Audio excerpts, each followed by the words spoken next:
Today's episode of the Counselling Tutor Podcast is sponsored by Web Healer.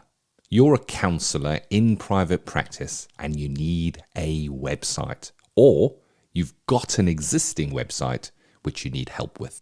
Web Healer are offering Counselling Tutor Podcast listeners, that's you, £100 off the cost of a website design and build. Now, Web Healers specialise in websites for counsellors and psychotherapists. It's what they do.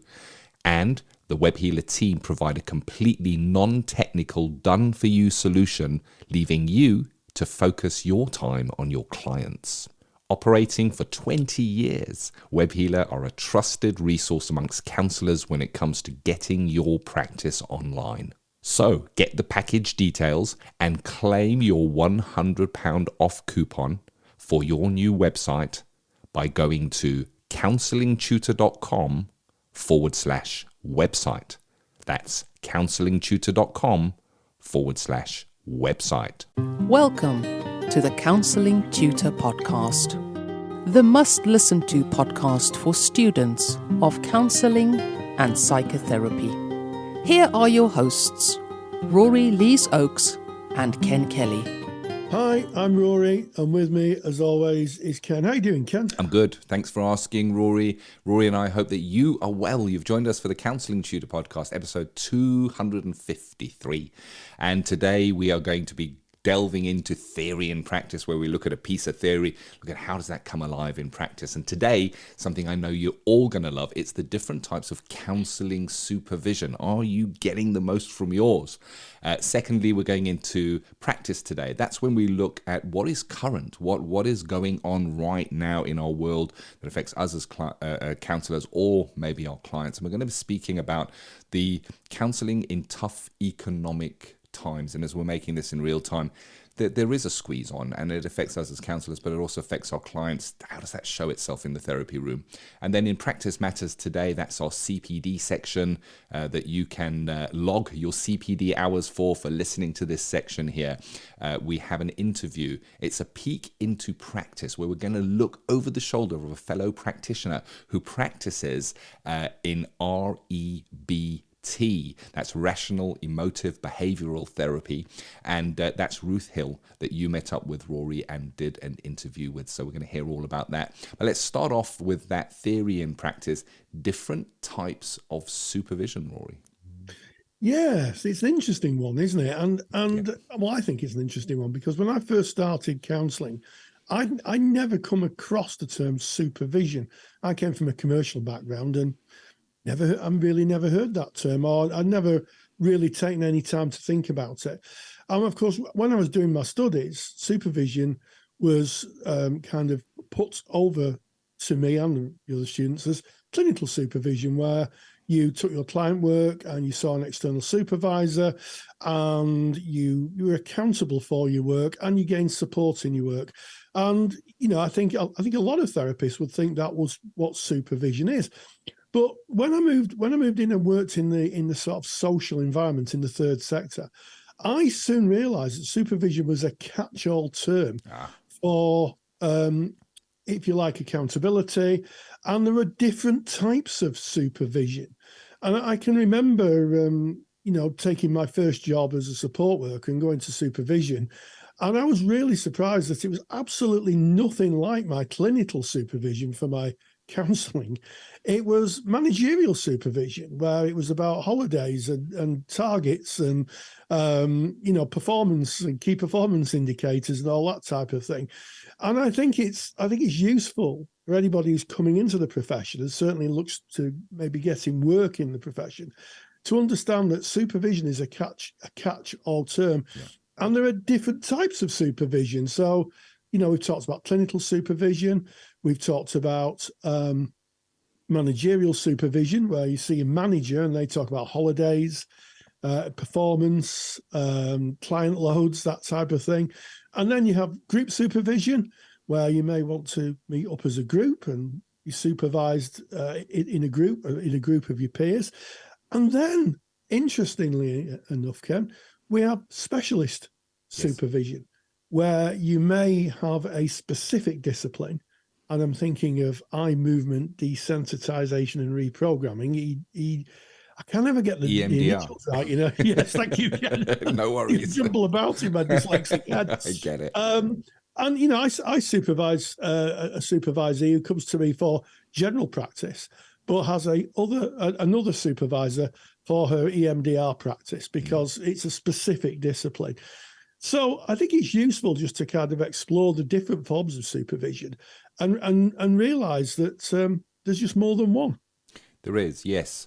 And it's a really interesting topic because there is another flavor of supervision as well, and that's the own internal supervisor. We've spoken about that in podcasts before, where we kind of helicopter above the practice that's going on in the present moment within the room, and we're kind of aware of the ethics and what the client is bringing and the contract that we have with that client. So we're kind of not just there with them, we're also kind of helicoptering in self-supervisor as it is called.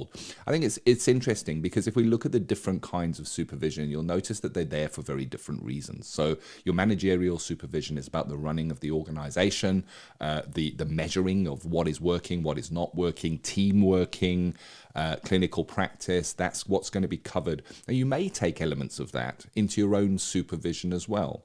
Now, the difference might be if you had a frustration with the organization that you worked within, maybe you'd be taking that to your clinical supervisor, and part of self-care kind of having somewhere where you can speak about that and look with a peer at how you might approach that. The other thing that you mentioned, Rory, in terms of different types of supervision, and I think this is really important, is those specialist areas. In February of 2001, one of the ethical organizations in the United Kingdom, it's called the BACP, or the British Association of Counselling and Psychotherapy, they introduced a new framework for supervisors, an ethical framework that supervisors should work to. And they've clearly distinguished specialist competences within that framework for supervisors. And if you're working in a certain area, then you should be seeing a supervisor who has the competences in that area. You used EDMR, Rory, in your example there. You didn't train in EDMR, so you're not there and able to supervise. But there are some hidden potholes within that as well. Specifically right now, there's a massive turn to online working. This came from a pandemic causing us to need to go and do that. The ethical framework requires that you should have training in working online to be able to work online. But it also now suggests that if you go to a supervisor, that supervisor should have the competencies and they are specialist competencies laid out in the framework to be able to assist you with your online working, because it's very, very different. It might not feel different, and that, I think, can be a slippery area where you think, oh, well, I'm looking for a supervisor, and I don't mind if I meet them online, and I've got a few online clients, and just picking a supervisor without asking those questions about those specialist competencies that they need to hold. Yeah, I'm so glad you brought that up, because since 2019, the online world has expanded. It's just exploded. It's blown up. And as such, there was a lot of people initially who came on to online work unsure of, what the differences are. And that can range from the technology you use right across to the specific psychological processes that can manifest themselves when working online. So ethical bodies, all ethical bodies under the Professional Standards Authority, where ethical bodies sit now, they sit under the Professional Standards Authority, all the ethical bodies suggested that practitioners do some online training. And supervisors, should be trained, if they're working with people who are working online, to be able to understand that, because you need to understand that the totality of someone's practice. And I want to say something about specialisms. There are areas of more technical counselling, and I'm thinking of our colleagues in maybe the transactional analysis world who'd apply specific theories to work with clients within a contracting environment, such as script analysis or working in the Cartman drama triangle, or contracting for staying in the adult. And if someone's working as a TA therapist, a trained TA therapist, the supervision should match that, so that the therapist has a really good understanding of how these, and I use the word technical, I think it's a pretty good use of words, to how it's applied. How are you applying script analysis and what's happening? And is there, have you got script rebound, which is something that sometimes happens in transactional analysis, where someone pushes back against trying to change their life script. So I think it's really important that when you, and I think this comes down, Ken, to one of my biggest gripes, is that therapists should be free to choose their clinical supervisor. Oh, yeah. I've always said this when I was taught, 2 decades ago, the emphasis on find yourself a supervisor that works for you. As we'd say to clients, find a therapist that fits with you. Because if you're working with a supervisor and you feel inhibited, or you feel you can't bring the totality of your practice, ultimately that impacts on your client, because you cannot be the total of your practice within supervision. 100%. It is so important. And looking back just a few years, really, when you look to a practitioner who had a supervisor, generally they would have a supervisor. Yes. However, now it is not uncommon for a practitioner to have multiple supervisors, 2 supervisors, sometimes even more. And it's about taking those special competence areas to the person who holds those competences. I looked up as we were talking, Rory, the specialist areas that are identified. And this is just the BACP that I'm quoting here, based in the UK. And of course, you'd need to look to your ethical body or the ethical bodies that you have in your country or your area, or who you work to see what that looks like there. But the additional subject areas are working creatively, so creative working. And that's interesting, because I didn't train in creative working. And if I had a supervisee who came to me about creativity in their practice, I would struggle to be there, because I don't fully get it. I can maybe go partially down that road, but I can't go all the way down that road with them. Group supervision, that is a specialist area. If you are a supervisor, train as a supervisor, going straight into group supervision without additional CPD is not smart, because it's different. It's like counselling and couples counselling, or group counselling, or family counselling. They differ. The techniques you will use will differ. The way that you manage the environment and hold the space differs. Online and phone supervision, which we've spoken about at the moment. Supervising in an organizational context, which we've kind of touched on as well, but there are specialist areas that you would need to look into there. Supervising work with children and young adults, so important. As a supervisor, if a supervisee approached me and they worked in a school, in a primary school, let's say, they would not be a good fit for me. However, they'd be a good fit for you, Rory, because you have studied in that area. Supervising trauma is another area. If you have a supervisee who is working in, call it the front line, where there is a lot of trauma in the work that they're doing, have you as a supervisor trained in that area? Supervising therapists working with interpreters. We spoke about interpreters in a very recent podcast, not that far back. I can't remember the episode, of 2 or 3 weeks ago. Go and have a look for it. Again, it's a specialist training area in supervision. So different flavors to supervision, I guess, as counseling and psychotherapy matures into the world that we live in today, Rory. Yes, I want to pick up on that point, Ken. Matures. When I started, I think on every podcast I say, when I started 2 decades ago, I need a bit of a stick, maybe. I went 2 decades ago. It was a cottage industry. It really was. It was good-hearted people who wanted to help others. There wasn't a huge amount of research or science around. And one supervisor covered everything.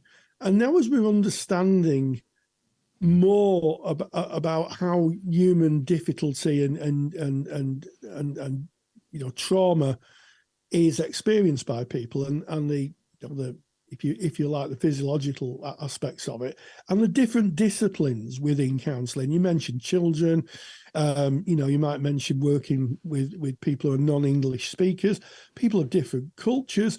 We're now a mature sort of body of people. We're not the same people we were 20 years ago. This is an emerged profession now, and as such, we need to think very carefully about our supervision and the fact that it's a lot more granular than ever before. Just to pick up on your point, Ken, on group supervision.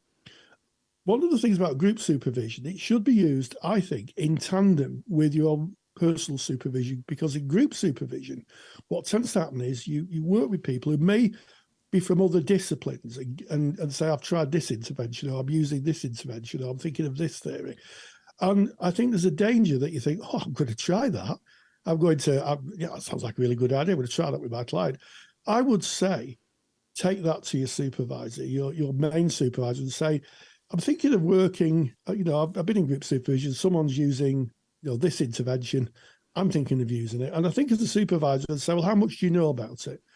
It's one thing talking about that in a group supervisory hour, but it's a whole different ballgame actually practicing it in front of a client. So I think the two things go hand in hand. I think group supervision can be very useful, but I also think there's a counterbalance where your personal supervision can kind of distill what you've learned in group supervision, and then you can think about maybe putting it on your CPD calendar, maybe gradually introducing a different intervention or a different approach to your client, and then working that through with your supervisor. It should be, I think, a gradual approach when you start to use different approaches. I know when I became a trauma-informed practitioner, I worked with my supervisor for a long time before I finally kind of distilled how I use that approach within my practice.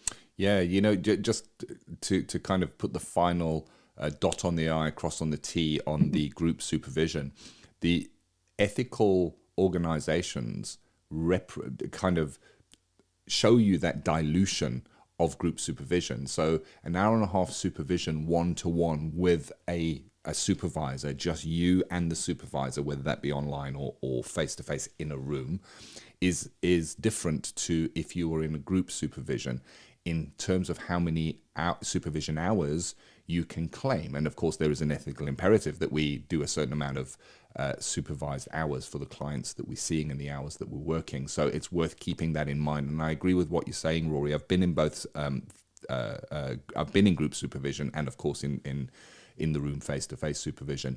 It can be a really rich and rewarding environment in group supervision. The dynamics in group supervision can mean that members of that group are informing the supervision process and maybe putting in their own ideas and thoughts and feelings and feedback. But having that peer, having that person that you can go to with your clients on a regular basis where you build up that relationship, that's so important.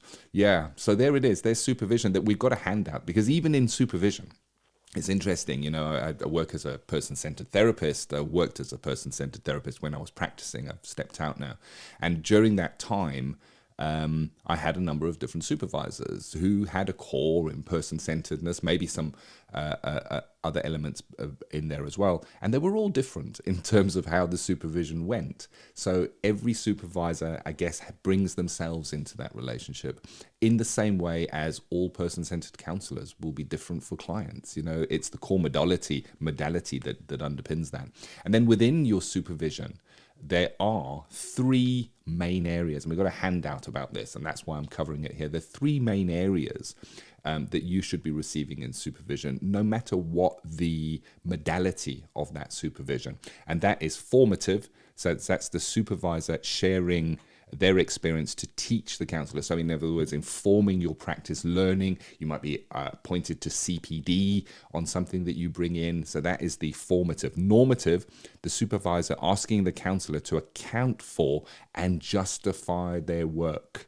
And then restorative, supervisor offering support if the counsellor is struggling, either with an ethical dilemma, or maybe the counsellor is struggling with an element of their own life, or maybe something that a client brought up that brought something up up in you as the counsellor, you take that to supervision, and that is in the restorative area. So different kinds of supervision is really interesting. I think it's so massive, isn't it, supervision, Rory?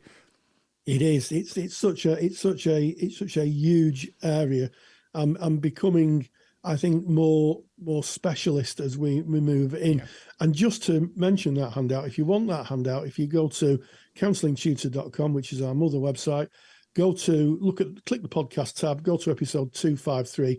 That updated handout, because there's a lot of it has been rewritten to reflect the kind of more modern approach to supervision, is available for you. Episode 253, counsellingtutor.com, press the podcast tab, and you'll be able to download that super duper handout and have it to kind of ponder on when you're thinking about supervision. Yes. Counselling Tutor offer clinical supervision training, which kind of gives you the competences to work face-to-face in a room, but also to supervise online practice. If you're not a supervisor and you're interested, you're mature in your practice, over 2 years of practice, member of an ethical body, working to an ethical framework, you can apply to join the next intake or get more information on our supervision training by going to counsellingtutor.com. And I'm also going to share that we have a brand new, about to release training program that is coming out, and this is for supervisors who have already trained to be supervisors. They're already proficient supervisors, but they haven't maybe done the competences that are required for supervising online practitioners. We will be offering that as a top-up to your supervision training to give you a certificate to be able to have those competences or evidence those competences in line with the framework requirements. It's interesting as the world changes, Rory, as our profession matures. It's great to be part of it. I'm loving this journey. Absolutely, Ken. And as I said, we are a maturing profession now. Which is why when you work with colleagues in maybe social work or the medical world, they treat you as equals. And I think that is due to the fact that not to put too fine a point on it, we've grown up. We stand alone as a profession in our own right, and that's a brilliant thing. We're a matured profession. We're not emerging anymore. Theory to Practice is proudly sponsored by CounsellingSkillsAcademy.com. I'm Ken Kelly, and I've got a real burning passion for counselling skills. I've built training that takes the doubt out of using counselling skills. You get to see the counselling skills used in real live sessions by a qualified therapist. Full sessions, real material, real counselling skills. To find out more, go to CounsellingSkillsAcademy.com. And as we move out of theory and practice, don't forget to go and get your handout, as Rory explained there. We're going to practice today. And in practice today, we look at contemporary issues, what's going on, contemporary challenges, wins, what's going on in counselling. And we can't ignore counselling in tough economic times. As we make this podcast, if you're listening in real time, you're not going to be no stranger to tough economic times, because it's all around us in the beginning of 2023, Rory. It is, and this is a recurring topic of conversation that comes up in our Facebook group. And if you're not a member of our Facebook group, go to Facebook, type in Counselling Tutor, you'll find us. Friendly group, knock on the door. We're a closed group, and our friendly moderator will let you in, and you can join thousands of like-minded people talking about the world of counselling and psychotherapy. We have students, huge amounts of student population. We have a lot of qualified colleagues, supervisors, tutors, and one of the things that seems to be a recurring theme within the Facebook group is tough economic times. And it's really interesting and saddening that, the economy of our country matches the mental well-being to a great extent. And, a lot of my colleagues, certainly those who are working in services, are seeing a rise in people coming through the door with, depression, anxiety, due to the state of the economy. People can't feed themselves, pay their heating. This causes impacts on relationships. So then you have people separating, that impacts on children. And, the whole thing is like a Jenga tower. You pull one piece out and the whole thing collapses. And within that is mental health. And I think I'd like to start this piece just by talking about how that might impact on those therapists who are working with clients. And one of the things is that for those who are working in services, they may see a reduction in attendance. More DNAs did not attend, we call them DNAs. And that can be because people can't afford the bus fare, or they pull in extra shifts, or they've got too much going on in their lives. And I think one of the paradoxes of this is that a lot of agencies, not all, but a lot, have a kind of 3 strikes and you're out policy. Mm-hmm. And when times get tough, people may not be able to attend therapy, and those strikes kick in, and before long, they're taken off the list or put to the back of the list again. And that can be so hard. It's something that's coming up in my supervision practice a lot, where therapists are going to the organisation and saying, going to have to look at this 3 strikes policy because the economic times are really impacting on how clients can attend therapy. Definitely. I think this is an interesting topic, and just before we kind of started speaking about it, Rory and I had a quick discussion saying, what are we really going to say about this? Because there's not a huge amount of research that we can do, because this is here and now, it's happening. And as always, as Rory and I say, we're not the experts, we haven't got the answers, but we're sure here to have the conversation, because you're having the conversation, as Rory said, in the Facebook group, so we know it's important to you. And it hits all aspects, from training, the affordability of students. You may be a student, you're on a course, and it's expensive. The books are expensive, and your home bills are going up. It becomes tighter. And what does that bring up for you? And now you've got to get a supervisor for your placement, and you've got to do your own therapy.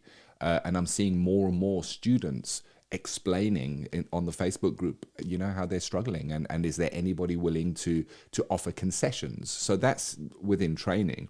Then qualified practitioners, the costs of managing and running your practice, is it going up? Is enough coming in for you? We feel the squeeze. We all feel the squeeze. And then, of course, at client level, and you've mentioned, Rory, what does that affordability look like? A tank of fuel is no longer like a tank of fuel was a year ago. The bills are going up. And we often look at counselling in terms of the hierarchy of needs, Maslow's hierarchy of needs. And the truth is, if you've got no food in your cupboard and you can't feed your child, then that becomes your primary focus. Your own well-being and mental health and emotional well-being gets kind of put to the side, and we may see clients not coming back to therapy or not engaging in therapy. Would we see a drop? And I don't know the answer. Would we see a drop in clients entering therapy? And then the other aspect is the organizations that you've spoken about, Rory, and that you may see those DNAs and that policy might need to be addressed. And it's interesting you mentioned that, because I was looking at a little bit of research by the World Health Organization, and they were suggesting, in tough economic times, it's time to revisit policies. It just is, because behaviors change as a result. There's an increase in alcoholism. You might have more clients speaking about spouse partner drinking, or themselves, to cope with what's going on. But also the organizations face potential funding cuts, because within the country, within the governments, less money is available, and usually that hits services, that money is taken away, so provision is taken away.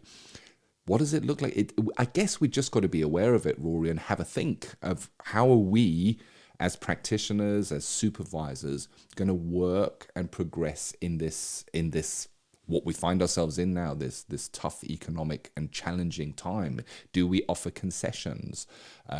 Would that just further impact on us and our own ability to pay our bills? And it becomes this catch-22. But it's definitely something we have to look at. And I know in Counselling Tutor, it's something we're looking at very, very closely, because we have like the Counsellor CPD library for our qualified practitioners, which is a membership, it's a paid annual membership. And although being a member of that costs less than a cup of coffee, per month for the annual membership, we're noticing more people telling us that it's tricky, and they've got to cut their bills, and it just happens to be one of those. Same with our student resources, same with our trainings, and we're looking at where we can make concessions to help in those areas. And I guess in therapy too, do you offer those concessions? Does that impact you? It's a lot to think about. It is, and I think one of the things we can do as therapists, and I think part of this is acknowledging there's a problem. Acknowledging there's a problem. Once we acknowledge there's a problem, we can think of creative ways of supporting our clients, because that's really what we're about. As professionals, our first kind of thinking is to our clients.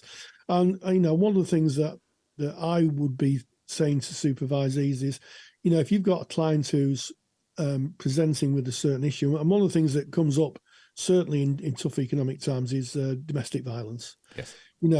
Have you prepared a little pack, a resource pack that clients can use, websites or forums or helplines or that type of thing, and maybe say, I have this information sheet that might be useful for you, and it's a bit of a fallback if they can't come to therapy. At least they've got something to use, and I think that's really, really important. It's probably something, if I'm honest, that I wouldn't have thought about in better economic times. If people come to therapy, they work it through, they see me, and hopefully they can make those decisions that change their lives. But when people might not be able to access the service, I think from a moral, I'm not sure about an ethical point of view, but from a moral point of view, I think just to have a bit of a resource sheet, and be able to give them a resource sheet so that they can look up the resources should they not be able to come to therapy, I think is really useful. Because if you think of it from the client's point of view, they go to therapy,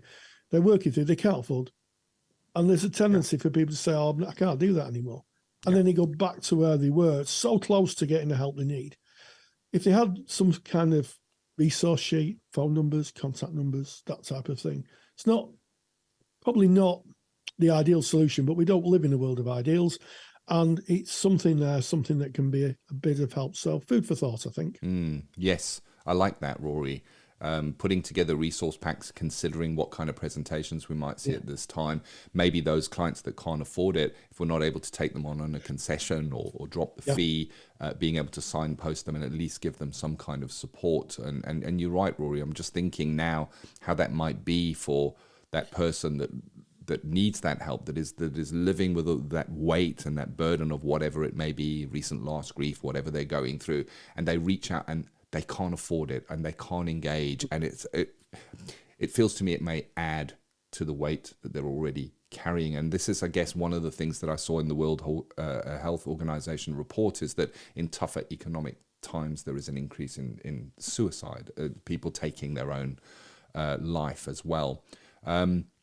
I think that one of the things that comes up for me that is to open the door to this topic, maybe when revisiting a contract with current clients, saying, I don't know how appropriate it would be to the client come in, sit down and go, well, how are you doing financially and economically? It might be a little inappropriate, but if you regularly revisit your contract's going to have your pricing in it, and you might revisit that and say, and we're contracted at this price over here, and I wonder how is that for you? And to open the door, we spoke recently about intimacy and sexuality, and opening the door is an important part where we show this is a subject you can speak to us about, rather than you get a DNA, you try and follow up with that client, they don't answer your calls, they don't answer your emails. Why? Because they're embarrassed. Why? Because they can't afford your fee and they don't want to let you down, or they don't want to tell you. That, I fear, could be a reality. So I think opening that door, letting clients know that this is a topic that they can gladly bring into therapy. And then, of course, as therapists, like you said, Rory, thinking what can we do? And what happens when a long-term client does say, I'm struggling to afford this now. How do we work with that? Absolutely, Ken. And that could be not having weekly therapy, having it every 2 weeks. Yeah. And working with client preferences. There's a big push on talking about client preferences. What do clients want? Not also imposing it has to be every week, because that's how therapy works. What is it the client wants?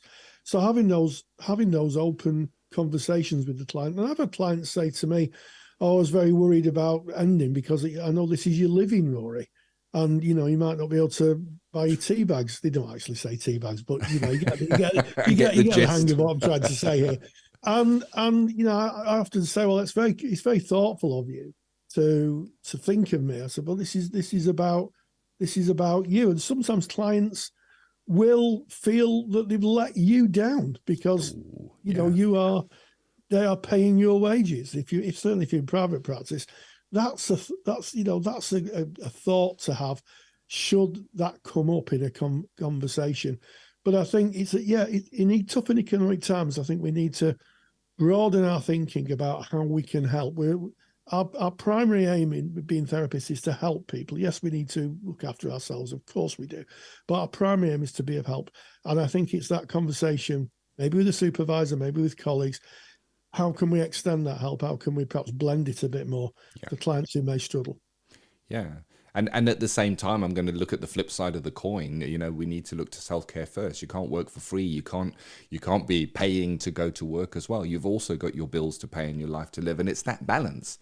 And like we said at the beginning, we don't have the answers, but we're certainly here to have the conversation. And we'd love to hear your thoughts and feedback. What are your ideas of working with clients and yourself or your training during these tough economic times? And come and join the conversation. It's go on Facebook, put in Counselling Tutor, and come and join the conversations that are already going on about this subject.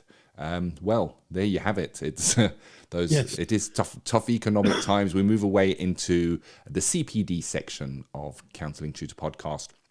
It's Practice Matters. And today's special, I love these because this is where we get to see a peek into someone else's practice. You know your practice, you know what it looks like. You're there on a daily basis, weekly basis, or however you practice. But knowing what somebody else does in their practice, we don't get to see over somebody else's shoulder. It's kind of hidden from us. And Rory, you recently spoke to Ruth Hill, who is an REBT practitioner. And Ruth told you what her day-to-day practice looks like, what it's like to be an REBT therapist.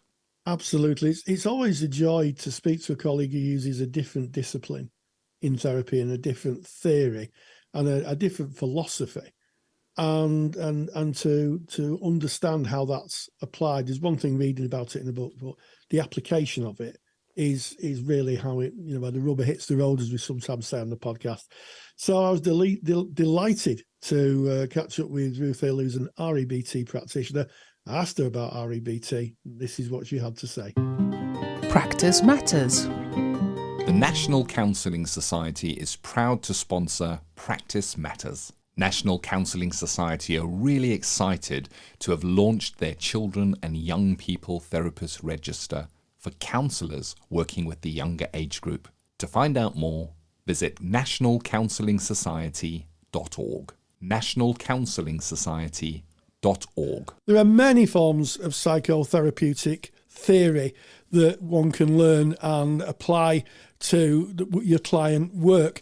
One of the perhaps little known and little lauded therapies that has stood the test of time is Rational Emotive Behavioural Therapy, REBT. It was developed by Dr. Albert Ellis. And he is a famous practitioner who, in fact, founded, if you like, a cognitive way of working with clients, a more cognitive approach. So I'm delighted to welcome Ruth Hill, who is a recently qualified REBT practitioner, who's going to share with us REBT and the approach it takes. So Ruth Hill, thank you so much for joining us. Thank you for having me. I'm excited to shed a bit of light onto REBT. So my first question is, how does REBT and CBT, where do they sit? What's the history there? The history is, you have to go back and look at Albert Ellis, who is the granddaddy of both of them, and Aaron Beck, who took the ideas and a lot simpler than it actually was. Basically, Albert Ellis is the grandfather of REBT. Aaron Beck took off in a slightly different direction. the CBT route. There's no disagreement between the two groups. The REBT therapists will use pure CBT when necessary. It's a very valued thing. So REBT is trying to encourage a philosophical change in an individual. So CBT will help them deal with the problem. REBT will go a bit deeper and look into what are the beliefs of that individual, because your belief will inform how you act. So I'll give you an example. If I said to you and 100 other people, the flight's been cancelled, how would the 100 people react? Some of them might feel overjoyed.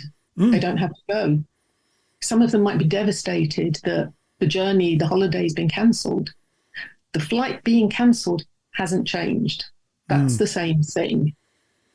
But there will be 100 different reactions. Yes. And those reactions will be based upon the individual's belief. And this links into one of the key philosophical ideas of REBT, which is drawn from Stoic philosophy, I believe, and I think it's Epictetus, if my northern vowels will allow me to wrap round that Greek name, who said men are not bothered or concerned about what's happened to them. It's their view of what's happened to them. In other words, using the plane analogy, the plane hasn't taken off. That's just one of those things, but it's how we view that and how we interject it into ourselves. Exactly. Everybody will have a slightly different reaction. And that will be based upon their belief of what the flight meant. Yes. If you're very anxious about flying and you really didn't want to go, you're going to be very happy that you're not going. So in a previous podcast, you mentioned the car accident. Yes. And I thought I was trying to see that through an REBT lens. And I thought, what if the driver was a terrible driver and kept causing accidents? And they said, that's it, I'm a bad driver, I'm going to stop driving. Well, that's okay. That's a good thing. Yes, that would be a good thing, wouldn't it? Yes. But if they had their first accident, they became anxious and they wanted to drive and they couldn't, that's where you would do work. So it's not assuming anything, it's asking what's actually happening here. Yes. What are the feelings around this? Yes, and for those of you who are interested in that, may have not heard that podcast, it was a story I told about witnessing a car accident where someone had pulled out from the side of the road and collided with another car. And it was interesting to observe the behaviour and the kind of worldview of each of the drivers. The person whose car had been hit, who had the right of way, shall we say, was quite philosophical, said, well, got insurance and no one's hurt, and the bumper will clip back on again, and went on their way after exchanging insurance details. The driver of the car who pulled out was saying things like, my car's ruined, I'll never be able to drive it, I'm a terrible driver, and also I'm going to have lots of accidents. And I just said, with a sausage roll in my hand because I was just going for lunch, I said, well, where's your evidence that you're a bad driver? Have you had accidents before? Well, no. I said, so this is your maybe the first one. People do have accidents. Mm-hmm. Where's the evidence that that your car won't actually drive now? Where's the evidence of that? Have you tried to drive it? Well, no. I said, well, give it a go. Just move it up and down a bit and see if it works. And the person said, I'm never going to drive again. And my question was, well, how are you going to get home? Exactly. But it depends on their view of the accident. Absolutely. So I thought it was interesting that they might have been perfectly happy at not driving. Right. So I think that's part of the REBT ethos. It's that what's actually, every modality of therapy does this, what's actually going on here. Yes. Yes, and that's something I'm not considered. I'm not an REBT therapist, and I certainly wasn't a therapist on the way back from Greg's with my with my sausage roll and my coffee.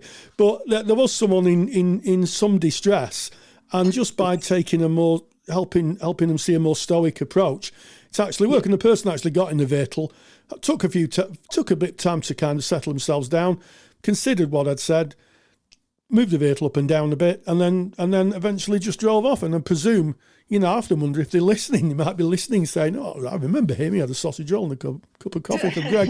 But that's the approach. But so what you're saying is that part of a person's philosophy in a case like that, if they've been to see a therapist, may be, well, I don't want to be a driver. I don't like driving. In which case, that's okay. Yeah. So what you did was pure CBT. Look at the evidence here. Yes.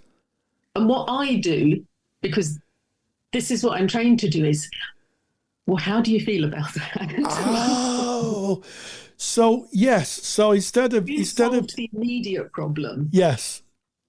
That's so fascinating. But the underlying issue might be that person really doesn't want to drive. In which case, that's okay. That's okay. That's okay.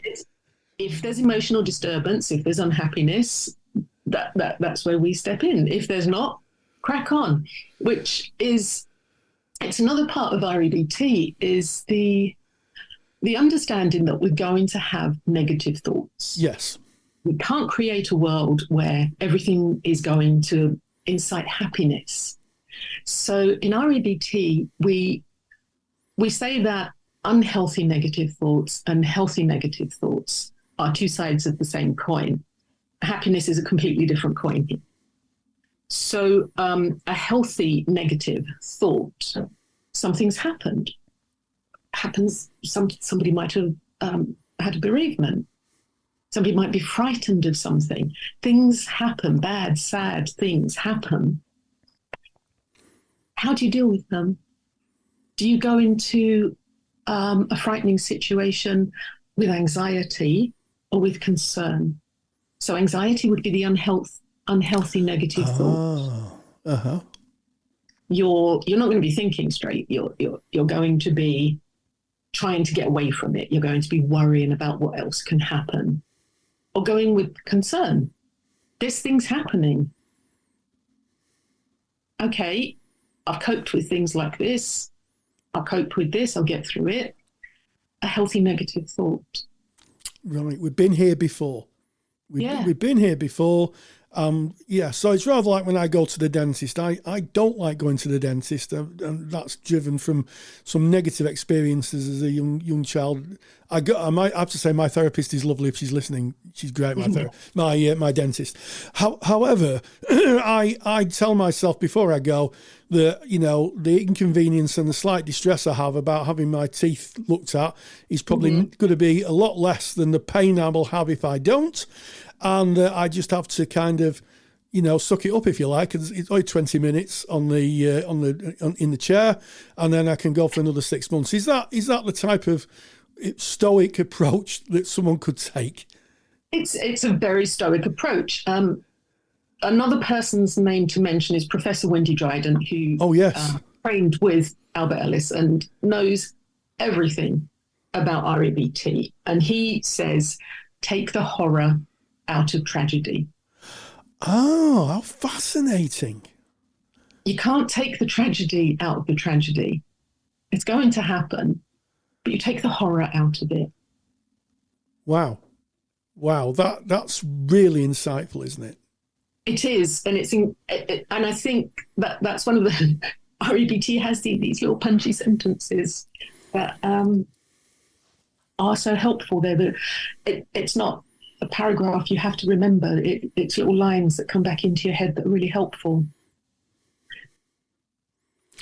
Yes, and I think that's really, really interesting, because what I'm getting from this conversation is that I think there's a misnomer that CBT helps you, or cognitive approach will help you cope with negative thoughts and almost erase them.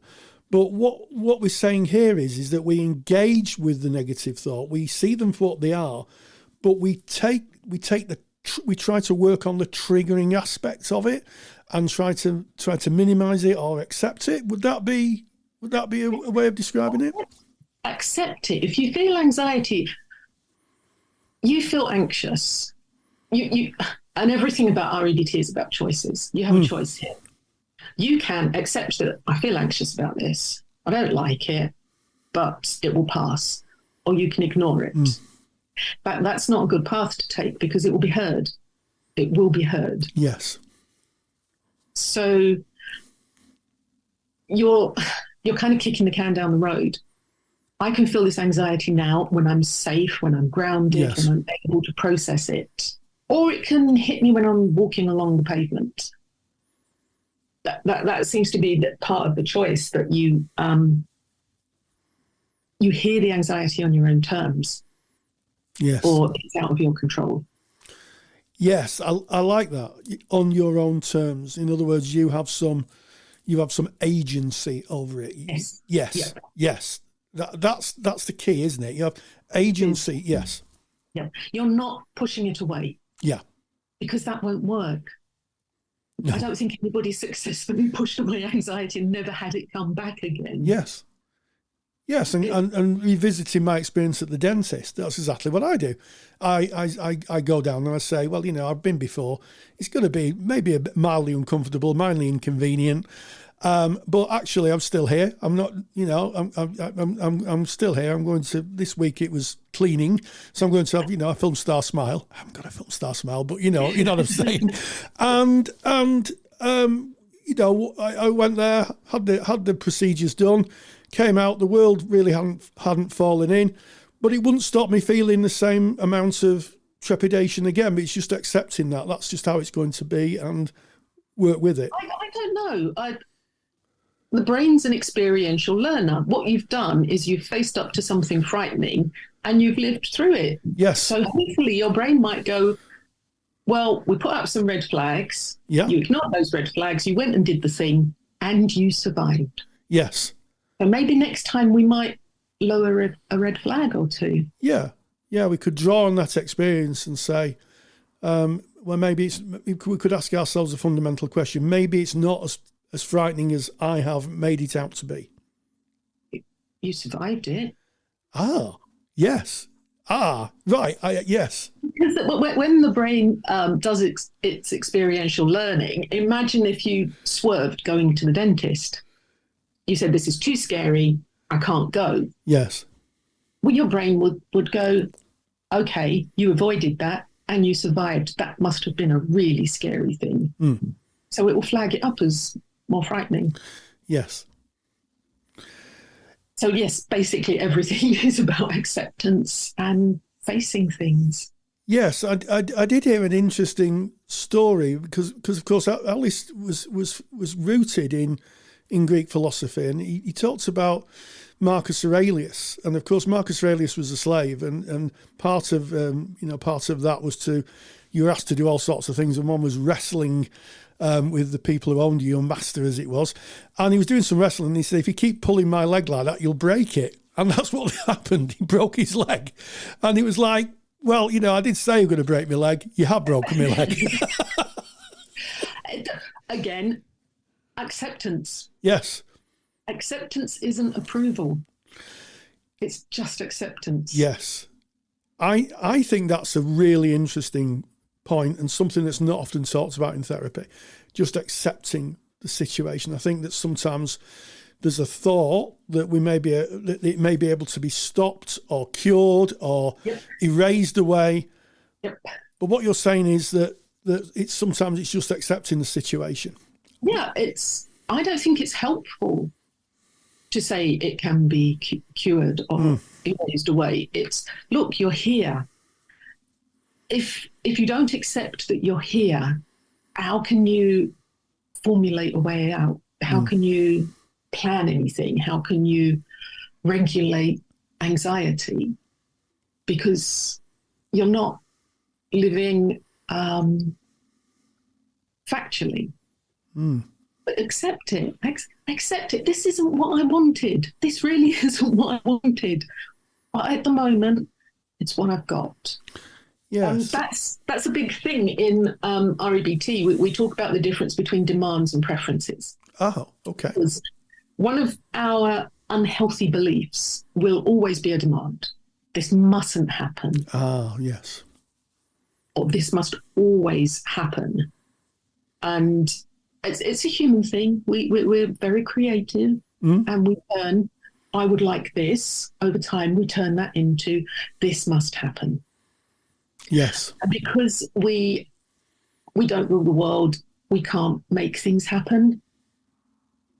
This person must never leave me. This person must never die. I must never feel sick in public. I must never be upset. There's nothing to say that we can make that happen. No. So your demands are always unrealistic, inflexible, unhelpful. So one of the main pillars of REBT is to help the client to turn one of those rigid demands into a realistic, flexible, helpful preference. As we come to the end of this interview, if you had one observation that may be useful for someone who's listening to this and, you know, maybe struggling with something that's happening to them, what would that be? What wisdom could you impart? I think the acceptance is a big thing. Other people have probably been through this. You might be changed, but you'll get through it. And a learning experience. It's not the therapist sitting holding all the information and keeping secrets or not explaining everything's out there. Every question asked, I can explain why I'm asking that question. Well, on that very philosophical note, we bring this interview to an end. So, Ruth Hill, thank you so much for joining us. As always, a big thank you to Ruth and a thank you to you, Rory, for reaching out and giving us that peek into practice. This has been episode 253 of the Counselling Tutor Podcast. Yes, we started off with theory and practice, different types of counselling supervision, and there is a super duper handout for that. Go to counsellingtutor.com, go to the podcast tab, click episode 253, and that handout is waiting for you. In practice today, we talked about issues of our times, and we talked about counselling in tough economic times. And Ken and myself just had a bit of a discussion about what we might do, how we might think, and the reality of being a counsellor, you know, in a tough economic time. And then finally, we met up with Ruth Hill, who talked about her practice of REBT. And as always, stay grounded and stay safe. Take the stress out of your counselling studies and get the support of Rory and I by joining us in the Counselling Study Resource. Counselling Study Resource, or CSR for short, is the world's most comprehensive assignment guidance and study support resource for students just like you of counselling and psychotherapy. See how Counselling Study Resource can help you. Visit counsellingtutor.com. That's counsellingtutor.com. Thank you for listening to the Counselling Tutor Podcast. Find the show notes for this episode on our website at www.counsellingtutor.com.